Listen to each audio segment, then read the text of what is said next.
With the press in an idle state, reduce the die pressure by turning the handles counterclockwise. The dial gauges will read 0. Remove the protective cover.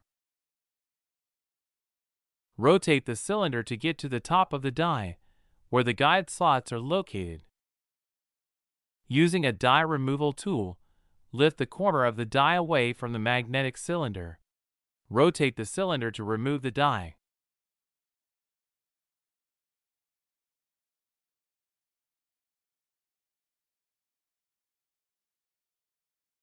To install a new die, rotate the cylinder and locate the guide pins.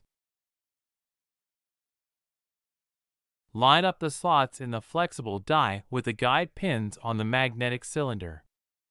Confirm the guide pins are centered, top to bottom, in the die slots.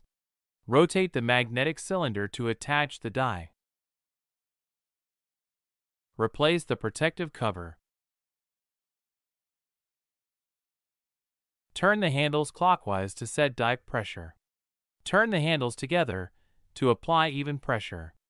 The default pressure value is 15 bar.